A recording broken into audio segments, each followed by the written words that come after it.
নমস্কার। আজকে আমরা প্রেগন্যান্সির একদম প্রথম দিকের কিছু লক্ষণ নিয়ে কথা বলবো। মানে শরীর ঠিক কি কি সংকেত দিলে বোঝা যেতে পারে যে এটি একটি সম্ভাব্য গর্ভাবস্থার ইঙ্গিত।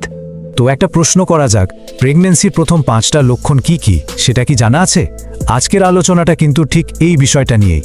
চলুন তাহলে আর দেরি না করে দেখে নেওয়া যাক আমাদের শরীর ঠিক কি কি গুরুত্বপূর্ণ সিগন্যাল পাঠাতে পারে।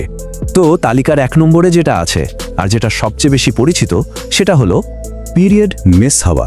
হ্যাঁ, এটাকেই প্রেগন্যান্সির সবচেয়ে কমন আর একদম প্রথম দিকের একটা লক্ষণ হিসাবে ধরা হয়। কারণ যখন প্রেগন্যান্সি আসে তখন হরমোনের কিছু পরিবর্তনের জন্য পিরিয়ড বা মাসিক চক্রটা কিছুদিনের জন্য বন্ধ হয়ে যায়। আচ্ছা, এবার আসি 2 নম্বর লক্ষণে। বমি বমি ভাব। অনেকে এটাকে মর্নিং সিকনেস বলেন, কিন্তু এই অস্বস্তিটা কিন্তু দিনের যে কোনো সময়ই হতে পারে। প্রেগন্যান্সি শুরুতে হরমোনের লেভেল খুব দ্রুত ওঠানামা করে, আর সে কারণে এই ফিলিংটা হয়। এরপর 3 নম্বরে যে লক্ষণটা আছে, স্তনে ব্যথা বা একটু অন্যরকম অনুভূতি হওয়া। প্রেগন্যান্সির একদম শুরুর দিকে কিছু হরমোনের পরিবর্তনের কারণে স্তনগুলো একটু ভারী লাগতে পারে, ফোলা মনে হতে পারে বা ব্যথাও হতে পারে। আচ্ছা, এবার 4 নম্বরে আসি। অতিরিক্ত ক্লান্তি। মানে যদি হঠাৎ করে মনে হয় যে স্বাভাবিকের থেকে অনেক বেশি টায়ার্ড লাগছে বা শরীর একদমই চলছে না, সেটাও কিন্তু প্রেগন্যান্সির একটা খুব কমন লক্ষণ।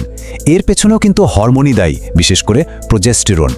আর সবশেষে 5 নম্বরে যে লক্ষণটার কথা বলবো, ঘন ঘন প্রস্রাব।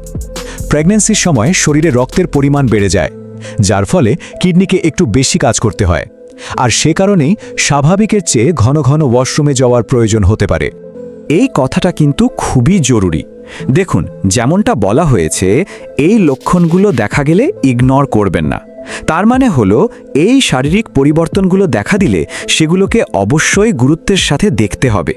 এই স্লাইডটা দেখলে ব্যাপারটা একদম পরিষ্কার হয়ে যাবে। দেখুন, বাঁদিকে আছে সম্ভাব্য লক্ষণগুলো, যেমন পিরিয়ড মিস হওয়া বা বমি ভাব। কিন্তু এগুলোর একটাও কিন্তু 100% নিশ্চিত প্রমাণ না। আসল বা ফাইনাল প্রমাণটা হলো ডান দিকে, অর্থাৎ প্রেগন্যান্সি টেস্ট। তার মানে মূল কথাটা হলো, এই লক্ষণগুলো যদি কারোর শরীরে দেখা দেয় তাহলে নিশ্চিত হওয়ার জন্য প্রেগন্যান্সি টেস্ট করাটা কিন্তু মাস্ট। এই লক্ষণগুলো আপনাকে একটা ধারণা দিতে পারে, কিন্তু ফাইনাল উত্তরটা কিন্তু একমাত্র টেস্টই দেবে।